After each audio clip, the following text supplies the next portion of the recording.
이번에는 저평가된 유망 기업을 찾아보는 시간입니다. 종목 공감. 오늘 함께해 주실 분은 신한금융투자 평촌지점의 황재수 팀장입니다. 안녕하세요. 예, 안녕하십니까. 네, 오늘 어떤 기업 가지고 오셨어요? 예, 지난번에도 말씀드린 경험이 있던 종목인데, 네. 그 신진 SM에 대해서 말씀을 드리도록 하겠습니다.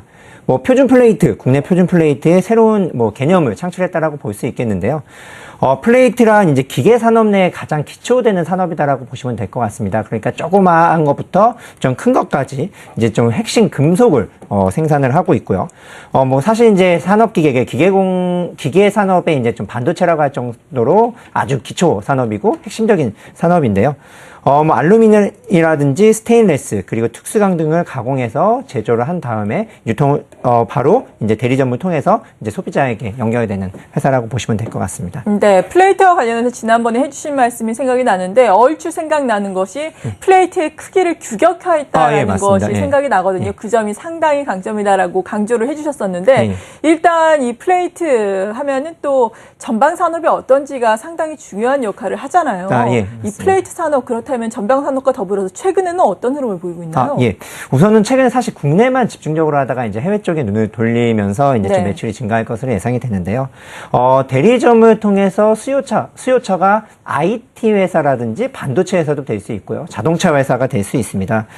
그림을 잠깐 보시면 아시는 것처럼 이제 큰 철강을 가지고 이제 말씀하신 대로 이제 규격화를 시킵니다. 사실 기존에 없었던, 그러니까 이제 소비자가 원하는 것만 만들다가 이제 회사에서 오히려 만들어서 소비자한테 뿌리는, 네. 그러다 보니까 오히려 가격이라든지 납기가 굉장히 빨라질 수 있었고요.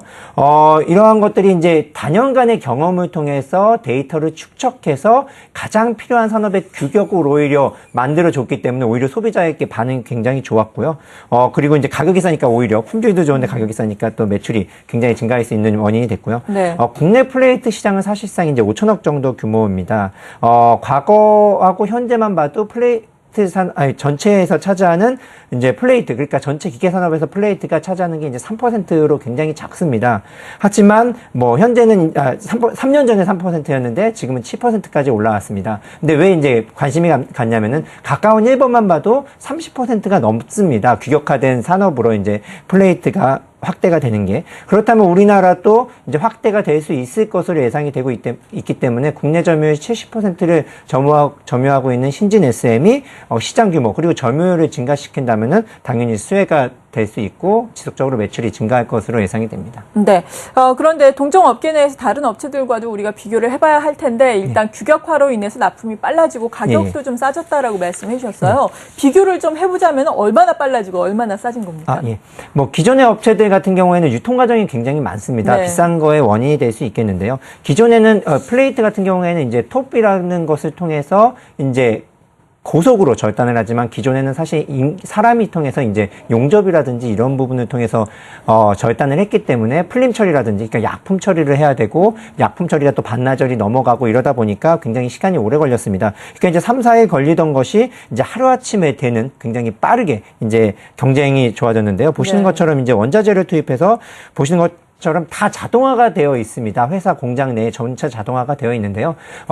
비교하는 다른 회사에 비해서는 사람이 직접 하는 거에 비해서 굉장히 빠를 수가 있고 정확성이 있을 수 있습니다. 보시는 것처럼 19개 특허로 된 금속 판재 절단 가공 기계를 통해서 빠르게 반나절 만에 가능하기 때문에 굉장히 인건비라든지 시간을 줄일 수 있다라고 보시면 될 것 같고요.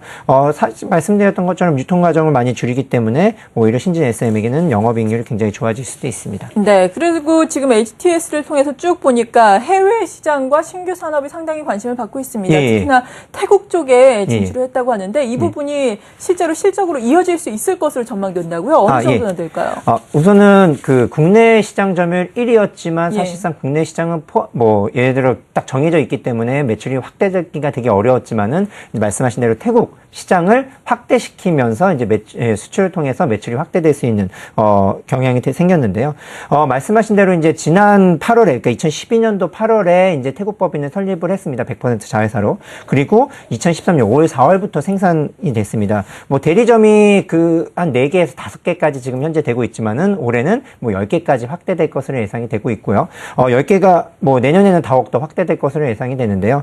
여기 설립된 곳이 이제 그 아마타라는 공단입니다. 뭐 태국 내에서도 굉장히 큰 공단이고 여의도에 뭐 4배나 큰 뭐 공단이라고 볼 수 있는데요. 그쪽도 이제 IT라든지 그리고 자동차 산업이 발전이 되어 있기 때문에 신진 SM이 가격이라든지 이런 걸 통해서 굉장히 좋아질 수 있을 것으로 내다보고 있고요. 최근에는 대우 인터내셔널과 이제 해외 진출이라든지 신규 사업에 대한 MOU를 체결했습니다. 그러니까 이제 신진 SM의 인지도가 사실상 세계 시장에서 낮기 때문에 대우 인터넷의 이제 네트워크라든지 해외망을 통해서 좀 오히려 좋아질 수 있고 또 확대될 수 있을 것으로 예상이 되고 있습니다. 네. 그렇다면 이렇게 해외 부분의 성장에 힘입어서 매출이 어느 정도나 좋아질지 궁금하거든요. 2분기 실적 같은 경우에는 그냥 무난했다라는 평가던데요. 예. 3분기부터 확실히 좋아질 수 있을까요? 예. 사실상 이제 태국 법인에 대한 매출이 이제 3, 4분기에 반영이 되고 있기 때문에 네. 좋아질 것으로 예상이 되고요.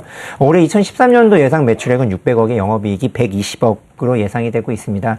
약 영업이익률이 20% 정도 차지하는데요. 그림이 좀 잘못됐는데 이제 공이 하나 빠졌습니다. 120억 원이 네. 예상이 되고 있고요. 최근에는 포스코와 기술협력 그러니까 이제 대형 금속 판재 절단에 대한 기술 협력이 체결이 됐기 때문에요.